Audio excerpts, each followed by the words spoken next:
Jai Hind aspirants, I Ruby Thakur welcome you to SSB Crack Exams channel and I am here with a new topic। तो इसरो ने launch किया है भारत का पहला analogue space mission. तो चलिए जानेंगे डिटेल में कि क्या है इसके अपडेट्स और क्या जरूरत थी इस पर्टिकुलर मिशन की।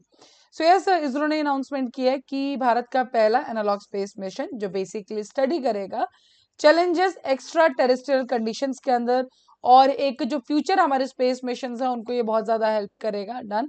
एंड ये जो पर्टिकुलर मिशन है स्टार्ट किया गया है लेह के अंदर जो कि लद्दाख में है। डन। सो जो मिशन है उसके अंदर इंक्लूडेड है हैब 1। सो बेसिकली हैब 1 क्या है, एक कॉम्पैक्ट इनफ्लैटेबल हैबिटेट और जिसका नाम रखा गया है हैब 1। और बेसिकली जो एक इंटरप्लानेटरी आप हैबिटेट किया जाएगा तो आर्टिफिशियल उसको वहां पे कंस्ट्रक्ट किया गया है। हालांकि क्या है क्या नहीं है, क्या चीजें स्टडी की जाएंगी, क्यों लद्दाख ही ऐसा एरिया चूज किया गया, इन सब पे हम डिटेल में बात करेंगे। डन। तो जैसे कि मैंने आपको बताया ले इन लद्दाख के अंदर सिचुएटेड है, और जो फ्यूचर में हमारे काफी सारे स्पेस मिशन हैं, जो नए मिशन भारत इस टाइम पे प्लान कर रहा है, तो उनके बारे में स्टडी किया जाएगा कि वहां पर जाकर पर्टिकुलर स्पेस में जाकर एस्ट्रोनॉट्स को ऐसी कौन सी जो प्रॉब्लम्स हैं या इश्यूज है जो वो फेस कर सकते हैं। Done. So basically this is the whole agenda after this analogue space mission. तो सबसे पहले बात करें कि what are the analogue space missions. तो बेसिकली अगर एक नॉर्मल लेमैन लैंग्वेज में बात किया जाए तो एक इस तरह का एनवायरनमेंट क्रिएट करना है जिसमें फिजिकल सिमिलैरिटीज हो। कैसे सिमिलैरिटीज हो, जैसे हमें स्पेस के अंदर एक्सट्रीम एनवायरनमेंट देखने को मिलता है, उसी तरह जो है आर्टिफिशियली या फिर पर्टिकुलर उस एरिया जो बिकॉज लद्दाख चूज किया गया है, तो लद्दाख का ऑलरेडी जो वहाँ पे क्लाइमेटिक कंडीशंस है वो एक्सट्रीम में रहती हैं, तो उसके साथ उतना ज्यादा टफ नहीं होगा साइंटिस्ट इंजीनियर्स को वहां पर जो है आर्टिफिशियली एक जो स्पेस लाइक जो कंडीशंस है वो क्रिएट करना। Done. So basically this is some physical similarities को क्रिएट करना। सो नासा इंजीनियर्स साइंटिस्ट ये सब काम करते हैं विद गवर्नमेंट एजेंसीज एकेडमियाज इंडस्ट्रीज, ठीक है, टू रिक्वायरमेंट्स को गैदर करके और हार्श एनवायरनमेंट जो है उनके अंदर टेस्ट किया जाता है, ताकि बाद में जो भी उनको इन्फॉर्मेशन मिलती है उसको वो स्पेस मिशन के अंदर अपना यूज करते हैं। पर्टिकुलर रिसर्च को और ज्यादा ये एनहांस करता है।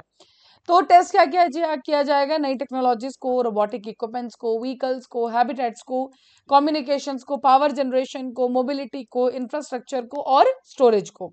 बिहेवियर रिफ्लेक्ट जैसे कि आइसोलेशन और कन्फाइनमेंट, जैसे वहां पे हमें स्पेस में ऑफ कोर्स आपको पता है एस्ट्रोनॉट्स को वैसे रहना पड़ता है, टीम के डायनामिक्स को, मेनी फटीग को, तो हर एक चीज को यहाँ पे स्टडी किया जाएगा। और अभी जो हमारे पास टेक्नोलॉजी है, इनोवेशंस है, उनके बाद भी अगर इश्यूज आ रहे हैं तो उनको कैसे एनहांस किया जाए, उनको कैसे कम किया जाए।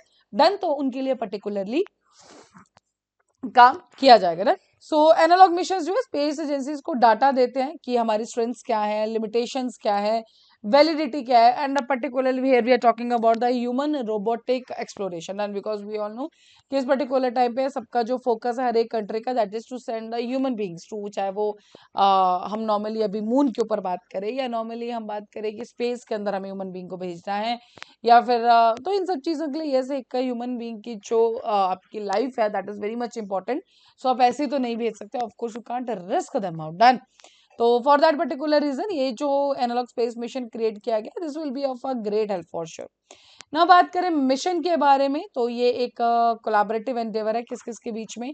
एक तो ह्यूमन स्पेस फ्लाइट सेंटर जो कि इसरो का पार्ट है, then we do have the Aaka space studio, basically ये देखते हैं architecture and all related. And university of Ladakh है, आईआईटी बॉम्बे है, और Ladakh autonomous hill development council भी इसको सपोर्ट कर रही है। सो लद्दाख के अंदर होगा। And now the point is, ऐसे लद्दाख को जो चूज किया गया है इसके पीछे का जो रीजन है दैट इज बिकॉज मार्स हो गया चाहे मून हो गया, उसके अंदर हमें जो कंडीशंस देखने को मिलती है तो काफी सारी करेक्टरिस्टिक्स है जो मैच करते हैं। हम लास्ट में बात करेंगे कि ऐसी कौन सी चीजें, ऐसी कौन सी करेक्टरिस्टिक्स है जो इनमें मैच करती है और ऐसी कौन सी चीजें जो मैच नहीं करती हैं। सो बात करें लद्दाख की, so we know it's cold, arid conditions है, ड्राई कंडीशंस है, काफी ज्यादा हाई ऑल्टीट्यूड पे भी है, तो एक आइडियल इन्वायरमेंट देता है टेक्नोलॉजीज को टेस्ट करने के लिए जो हम लॉन्ग ड्यूरेशन स्पेस मिशंस में यूज करने वाले हैं, ठीक है।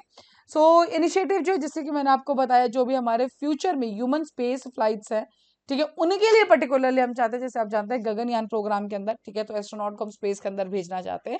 तो ऑफ कोर्स अभी तक of course we are planning, है ना, टेस्ट चल रहे हैं, सब कुछ चल रहा है, बट ये एनालॉग मिशन के बाद हमें फायदा ये हो जाता है कि उन कंडीशंस में और क्या प्रॉब्लम्स एक एस्ट्रोनॉट फेस कर सकते हैं, उन चीजों पे बात की जाती है। सो जब मिशन चलेगा तो ऑफ कोर्स काफी सारी जो पार्टिसिपेंट्स हैं वो जो भी पार्टिसिपेंट्स रहेंगे वो एंगेज रहेंगे किस चीज में, बिकॉज वो एक मिमिक करेंगे लाइफ को, मीन्स कॉपी करेंगे लाइफ को, कि अगर वो एक अनदर प्लैनेट में रहते हैं तो उन कंडीशंस में अगर आप रह रहे हैं तो कैसे आपकी लाइफ चलेगी। एंड उसके अंदर हैबिट क्या क्या इंक्लूड है, हैबिटेट डिजाइन एवोल्यूशंस हैं, रिसोर्स मैनेजमेंट स्टडीज है, psychological assessments of isolation effects crew members, क्योंकि आइसोलेशन में रहना पड़ता है तो साइकोलॉजी, अगर आपको एक कमरे में बंद कर दिया जाए परमानेंटली के लिए, so how your mind functions, mind पर क्या नेगेटिव हो रहा है, हर एक चीज के ऊपर जो प्रॉपर स्टडी की जाएगी। So in science gain from the mission, जो भी हमें यहाँ से मिलेगा, जो भी हमें ऑब्जर्वेशंस मिलेंगी, उसको हम फ्यूचर डिजाइन के अंदर काम कर सकते हैं ताकि लूनर और मार्स एनवायरमेंट्स के हिसाब से हम उन्हें कॉपरेट कर सके। सो हैव वन, जो मैंने आपको स्टार्टिंग में बताया था, जो हैबिटेट डिजाइन किया जाने वाला है, इक्विप्ड है किसके साथ, हाइड्रोपोनिक्स फार्म है, किचन है, सैनिटेशन फैसिलिटीज है, सेल्फ सस्टेनिंग एनवायरमेंट इसके अंदर प्रोवाइड किया जा रहा है। सो ऑफ कोर्स जैसे कि बताया कि इसरो को क्या मिलेगा, जो भी इस ऑब्जर्वेशन आएंगी, रीडिंग्स आएंगी, जो भी हमें इसका रिजल्ट मिलेगा, उससे जो है फ्यूचर के लिए जो भी मिशन तैयार किए जाएंगे उनके लिए काफी ज्यादा हेल्प है। ना बात की जाए कि लद्दाख को क्यों चूज किया गया, तो देखिए एक्सट्रीम आइसोलेशन में फॉर श्योर, ड्राई क्लाइमेट है, बैरन है, हाई ऑल्टीट्यूड टेरेन है, एंड इसी तरह की कंडीशंस हमें मार्स और मून के अंदर भी देखने को मिलती है। पर्टिकुलरली अगर सिमिलैरिटीज की बात करें तो मून और लद्दाख दोनों के बीच में एक्सट्रीमली ड्राई एनवायरमेंट्स है, ठीक है, तो एक सिमिलैरिटी है। लद्दाख के अंदर एक्सपीरियंस सिग्निफिकेंट टेम्परेचर फ्लक्चुएशंस, उसी में मून और मार्स के अंदर भी हमें वही देखने को मिलती है। लद्दाख के अंदर भी जो of the rocky barren terrain जो रिजेंबल करता है मून और मार्स के टेरेन से। डिसिमिलरिटी क्या है, मून के अंदर कोई भी एटमॉस्फेयर नहीं है, मार्स के अंदर थिन एटमॉस्फेयर है, लेकिन लद्दाख में तो ऑफकोर्स परफेक्टली अर्थ एटमॉस्फेयर है। मून के अंदर we don't have water vapour in the atmosphere, Mars के अंदर कुछ वाटर वेपर है, लेकिन लद्दाख एटमॉस्फेयर ड्राई है, लेकिन फिर भी एयर तो है, तो एयर के अंदर मॉइस्चर तो हमें देखने को जरूर मिलेगा। And in the last, moon के अंदर इंटेंस थर्मल रेडिएशंस रहती हैं जो कि डायरेक्ट सनलाइट से आती हैं, which is hard to replicate on it. So see, these are some of the, particularly we can say, the dissimilarities. But then also this is a very great initiative by the ISRO, because हाँ अगर आप अभी study कर लेते हैं चीज़ों को, सो आपको फ्यूचर में आपको जो भी आपके मिशन भेजेंगे उसमें कोई प्रॉब्लम फेस नहीं करने को मिलेगी। So that's all for this particular topic done. अभी आपके स्क्रीन पे सिर्फ इंटरव्यू के कोर्सेज हर महीने बैचेस बढ़ते आप ज्वाइन कर सकते हैं। साथ ही we are having the courses for ND series एफकेट, आप एनरोल कर सकते हैं, और जब भी आप एनरोल करें उस टाइम पर discount code that is the warrior 10 आप यूज करना ना भूलें। जैसे आप इस कोड को यूज करेंगे, you'll be getting the 10% off on that particular course.